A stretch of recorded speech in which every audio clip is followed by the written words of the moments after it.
Alrighty, folks, we're going to get into it today. We're going to talk about culture, one of my freaking favorite topics ever. I'm Dr. Tara Vossenkemper. You were listening to the Culture Focus Practice podcast, and thank you, of course, for spending time with me today. I appreciate your time. Okay, so a lot of people think that culture problems are like soft issues on the side of the real business with quotes. But culture problems are more than often system information. They're about the operations, the infrastructure, the expectations we have. I've spent a lot of time, this is the sort of thing I think about in my spare time is just culture and how do you build it into what exists so that it becomes just an honest representation of what happens on a daily basis. Like it's not something we give lip service to. It's not something that we treat separately. I think the longer that I've spent time leading an organization, but also working with folks related to their practices and culture, especially, the less useful it feels to treat culture as this separate item that we fix with something like values language or morale work or another freaking conversation about how people should show up. Like all of that stuff, when done well, can feed into culture. When done in a vacuum or as the quote fix, end quote, is useless.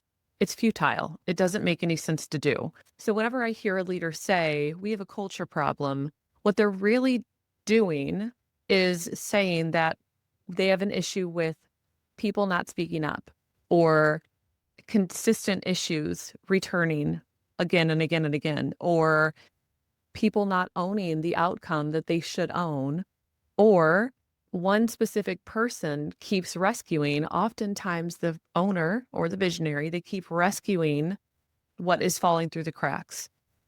All of that is good information because that's underneath the label of we have a culture problem. If culture isn't the soft problem beside the real business, then what does that mean about accurately reporting how we've designed the business as it relates to cultural impact? Okay, so we have 4 agenda items for the day. 1, culture as a system output. I love this. I love all of these items. So I act like I just love this one. No, I love all of them. 2, behavior follows conditions. 3, values and infrastructure. 4, culture as an integrity signal. Agenda item number 1, culture as a system output. What does this mean, you ask? What does this mean? This means that culture is the result of roles and decisions and incentives and consequences and resources and leadership behavior. Any leader you have at your practice, including you, it's your behavior. That's culture is the result of your behavior. So think about culture being the outcome of whatever your system consistently makes normal. For example, I think this is a good example, and this probably could be applied across a variety of these agenda items, but let's just use it here. Let's say you are really wanting to increase the candor of your team. You want more feedback. You want more transparency. You want to hear from people. So what do? You say, okay, well, let's start inviting feedback in meetings. And you open the door. Let's say this is your first time. So you just say like, any feedback is welcome. Just whatever you want. Yeah, like give it to me. And then immediately after, let's say you're starting to get the feedback. And then the next outcome, the next result of that is defensiveness or shutting people down. And I would say that's kind of a little bit of defensiveness, but let's say defensiveness in terms of, no, that's not exactly right. Like, no, you're kind of misunderstanding, or, well, that's not really true what you're saying, or just physically, if you're in a visual meeting, like a virtual meeting or in person, not just on a phone call, your affect and your body language, if you go sort of flat in your face and you like, obviously you're turning in on yourself, that looks like withdrawal. It looks like a form of defensiveness. That is going to impact the people who are speaking up. And it's also what you're designing then, if we're thinking about culture as a system output, and being the lived result of decisions, incentives, resources, consequences, etc., you're not going to get more of that thing. Effectively, what just happened is that you invited something that you want for the culture. You want us to have a candid, transparent practice or business. And then your response is defensiveness or withdrawal or shutdown or getting a little bit argumentative back or who knows what, maybe something a little bit retaliatory later towards the person who spoke up. I hope not, but I mean, worse things have happened. So none of that is going to get you the thing that you are purporting to want. You're saying, I want this thing, but your behavior would indicate otherwise. That is a system output now. Now, your culture, this is the system that we have set up that X person invites feedback, then gets defensive and shut down. So that is the system. So your culture is going to be reflective of that. And the outcome of that being a system is that you're going to have a culture where people aren't speaking up, where you're not getting real, authentic feedback. The beauty is that you can change things like this, but over time, especially something like defensiveness with feedback. That's also, if you get defensive whenever you get feedback, that's your own shit to deal with. Of course, a character attack is not feedback. So someone saying you suck, that's not feedback, but somebody saying, yeah, this system isn't working for me and here's why. And if you're the one that designed it, then you get all up in arms. Well, I was trying to do blah, blah, blah. It's not fucking working, man. Just take the feedback in and figure out, can we fix it? If so, how? Not everything is a personal attack, even if it can feel that way. As a side note, I just built something out for just supervisors and trying to automate consistent evaluation processes that are bidirectional. So supervisor and supervisee are both completing evaluations on a consistent basis throughout the year about the supervision process and experience and, their development and all that. And I sent this out to the team. I built it out. It's awesome. It's freaking awesome, especially because I don't have to manually do it, And in the email that I sent to supervisors and supervisees, I said, this is going to have hiccups and I need you to tell me what gets messed up because I have no way of fixing it if you don't tell me. That's the sort of thing, like if they then reach out to me later, I have to hug them metaphorically or physically if I'm in person and they want to hug, but like metaphorically, I have to say, awesome. Thank you so much for telling me that. Let me figure out what's wrong. But my expectation is that there's going to be hiccups and there's always going to be feedback from people. Not everything can be fixed. Not everything should be changed immediately based on the feedback you get, but still important. I am really getting stuck on feedback, and let me just bring myself out of this and move on to agenda item number 2, probably related actually, behavior following conditions. I love this one. What often happens is that we see a behavior and we are frustrated by it, or we're just agitated, frustrated, like, this is not what I wanted it to be. And we go to correct it. Maybe we just tell the person, hey, you need to do more of this thing. Here is what I think should happen instead. Whenever we have a frustrating behavior, almost always, like the majority of the time, it makes sense within the context of it occurring or within the conditions surrounding it. So instead of judging the person, I'm saying judging, not exactly the right language, but let's just go with it. Instead of judging the person and saying, you're doing this wrong, instead we're saying, okay, this is not what I want. What is happening that leads this person to thinking this is the behavior that was expected? What is going on around them that they are then doing X instead of A? And I want A. Why are you doing X? This is incredibly powerful because whenever we go to solve a problem with a person, immediately, if I say to the person, hey, this is not what I want, I think somehow our wires got crossed. Can you help me figure out where? Now we are collaborating on how do we fix this? What are the conditions that led to you doing this thing? That's the problem that we're seeking to solve. It's a puzzle. It's just widening your lens with, I see this problem, but let me zoom out and get a 5-mile radius around the center point. What else is going on? So for example, if we say something like low ownership, cool. That's really, I mean, I would say that's a very consistent problem across a variety of businesses. Whenever that happens, my first thought is not, that's the wrong person. They don't have the oomph, they don't have what's needed to take ownership of something. My first thought is actually, is the role clear?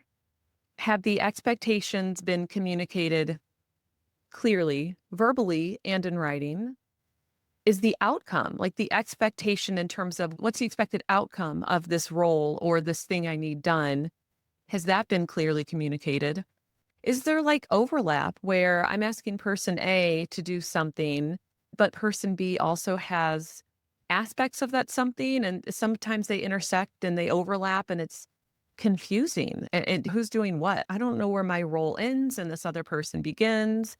Whenever whenever owners continue to step in and then override a decision that's being made or a process that's being developed or something that's happening, that creates low ownership. That's us.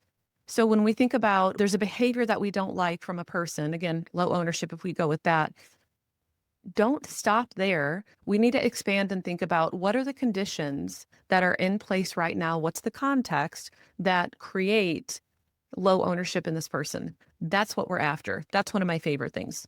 Okay, agenda item number 3. Values need infrastructure. Man, I love this. Okay, first of all, I love values. Oh, I just do. I really like them. However, values by themselves are just a fucking waste of time. Don't waste your breath. What's the point? I could say anything. I could say that, we really value self-starters.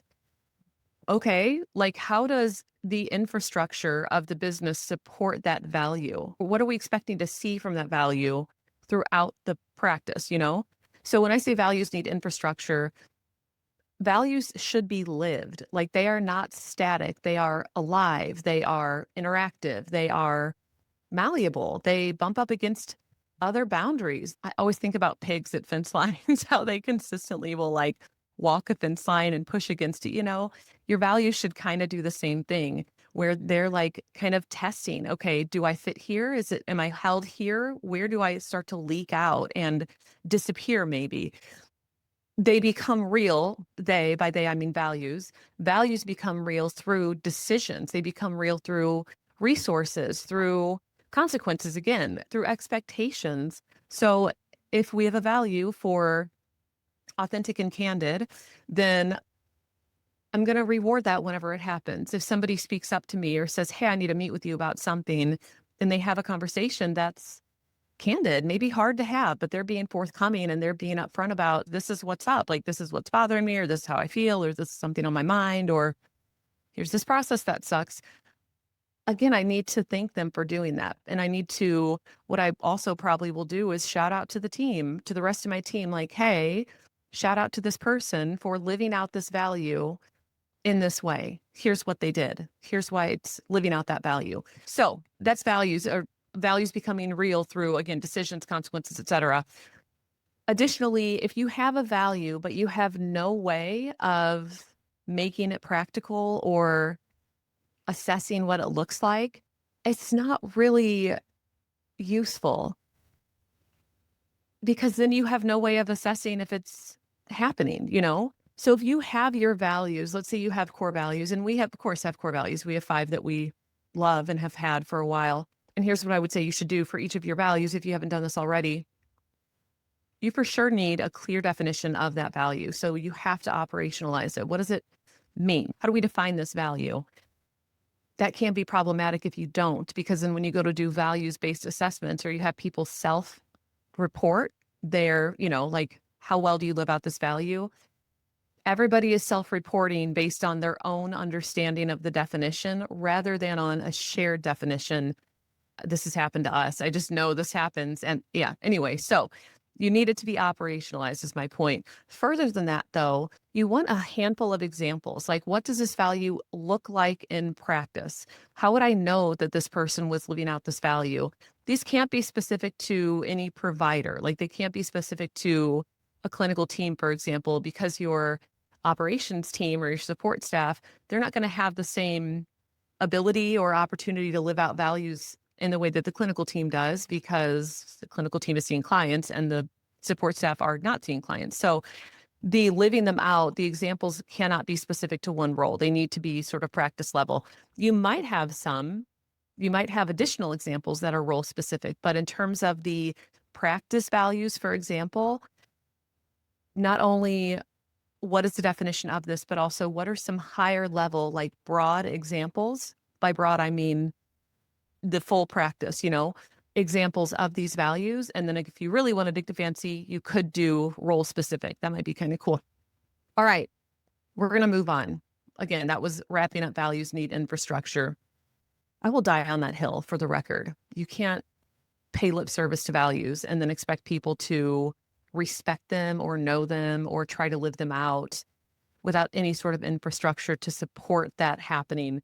Again, tying in with the behavior following conditions. It's all linked. All this stuff is sort of circling the same culture being a system output. It's all like circling the same drain, but I hate that because it's not going down the shitter. Like, it's a good thing, Okay, last one. Culture reveals integrity. Again, I really, really like this one, just like I really, really like the others. Here's what this means. If you are saying something and then doing another, that is the absence of integrity. Basically, the culture revealing integrity, think about integrity as the visible consistency. So what do we say, but then also what do we do? So for example, if we say something like, we strive to be queer affirming and anti-racist. Okay, cool. But how do we do that exactly? Like, what does that look like in practice? What does the language look like on our website? What do the visuals look like from start to finish? All of our marketing materials, what does this look like? What's our stance on things? How do we assess policy that we're creating through the lens of being queer affirming, being anti-racist? Like, it has to show up through consistent behavior, not necessarily through, you could have some sort of committee if you wanted to, but for us, I like things baked into what exists, because then it is part of something rather than thought of consistently. It's not something you have to consciously, constantly remember. It's just baked into the cake. Like, the flavor's going to be there because it's there everywhere. You can't not live this thing out now. Ultimately, again, integrity is just that consistency. What I say, what I do, we're consistent across the board.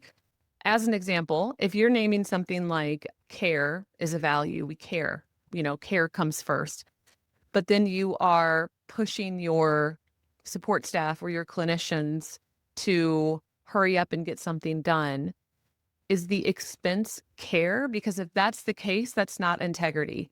And so there's something about, what are the things that have to be in place? What are the values that have to be in place consistently? What are the expectations we have that need to be in place consistently that trump anything else?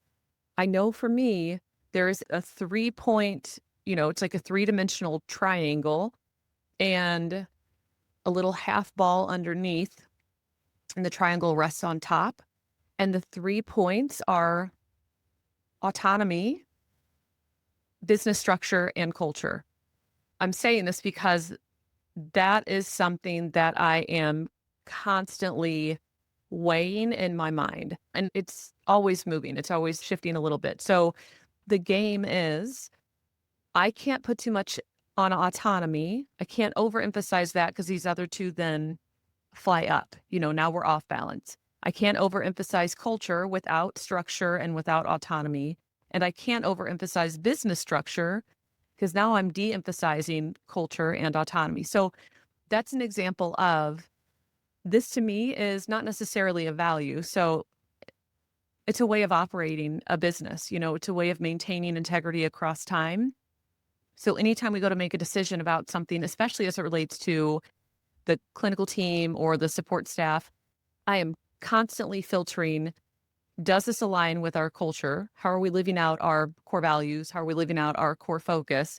But also, how much am I going to take away autonomy, if at all?